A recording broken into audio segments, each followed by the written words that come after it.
Dans 10 jours, le Tchad sera appelé aux urnes, élection présidentielle, donc le 6 juin. Elle va se jouer entre deux hommes, en fait, même si il y a peu de suspense. Le général Mahamat Idriss Déby Itno, grand favori, et son Premier ministre, l'ancien opposant Succès Masra. Stéphane Malong, bonjour. Bonjour Julien. En réalité, ils sont 10 sur la ligne de départ. Ils sont 10, vous le dites. Vous parliez à l'instant du président sortant, Mahamat Idriss Déby Itno. Il fait partie là, de ces figures-là dont on parle beaucoup dans ce scrutin. C'est le fils de Idriss Déby Itno qui a dirigé le pays pendant plus de 30 ans et qui a été tué au front en avril 2021, date à partir de laquelle Mahamat Idriss Déby a pris la suite, a dirigé la transition jusqu'ici. Il a d'abord dit qu'il ne serait pas candidat et qu'il passerait le pouvoir aux civils avant de changer d'avis et d'annoncer finalement sa candidature. Il aura face à lui son Premier ministre, Succès Masra, qui a été longtemps opposant, qui a été un des organisateurs, si ce n'est l'organisateur de ce qu'on appelle aujourd'hui au Tchad le Jeudi Noir, cette manifestation du 20 octobre 2022, c'est ça, 2022, qui a été violemment réprimée, qui avait provoqué des dizaines de morts. Vous avez les deux, tout le monde dit que la compétition va se jouer entre ces deux candidats-là. Mais vous avez aussi l'ancien Premier ministre Albert Pahimi Padaké qui a été Premier ministre sous le père, c'est-à-dire Idriss Déby Itno père, et premier ministre de la transition, donc sous le fils, qui est un habitué des élections présidentielles au Tchad et qui a été deuxième, je crois, lors de la présidentielle de 2021.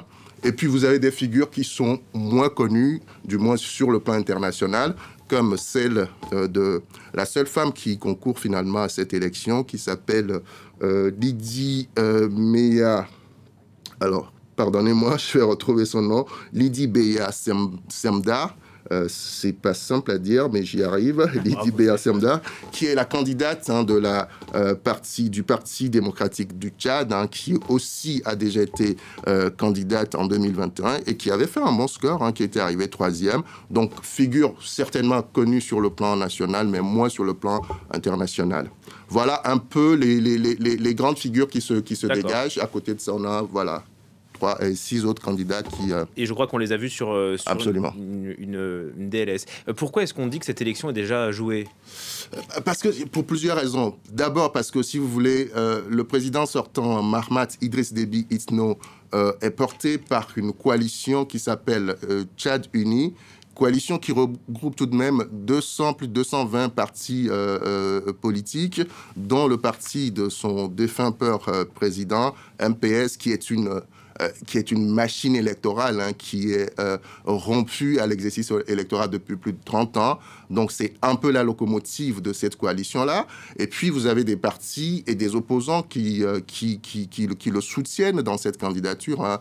Je pense à celui qui a combattu Déby père pendant plus de 30 ans, Saleh Kebzabo, et qui a été le Premier ministre qui a précédé à Succès Masra. Donc, il y a une vraie machine qui a été mise en branle pour légitimer d'une certaine manière la candidature de Mahamat Idriss Déby. Et puis, vous avez, c'est ce que disent les opposants, le fait que finalement, on considère qu'il n'y a pas d'opposants dans cette compétition. Succès Masra, qui a été l'un des virulents, farouches même opposants de Mahamat Idriss Déby, est rentré, la dynamique qui était autour de lui, c'est un peu cassé, j'allais dire, depuis qu'il a signé cet accord de réconciliation qui lui a permis de devenir Premier ministre. Ses opposants estiment d'une certaine manière qu'il a conclu un accord secret qui lui permettrait de rester Premier ministre après le scrutin du 6 mai. Et puis finalement, si vous voulez, tout comme Albert Pahimi Padaké, Succès Masra est aussi un peu comptable du bilan de Mahamat Idriss Déby, même si il aura été Premier ministre que sur quelques mois. Donc tout ce qu'on peut reprocher, notamment sur les questions sociales, au président sortant, il en est aussi un peu comptable. Donc dans ce contexte-là, les opposants, notamment ceux qui ont été éliminés de la course, estiment qu'il n'y a pas véritablement de compétition. Pour terminer, rapidement Stéphane, s'il vous plaît, les sujets, qu'est-ce qui préoccupe les Tchadiens ? Les questions sociales, rappelons le contexte, le Tchad a décrété un état d'urgence alimentaire compte tenu de la hausse des prix des denrées, des produits de base, le Tchad subit un afflux de réfugiés en venant du Soudan voisin qui est plongé dans une guerre depuis plus d'une année.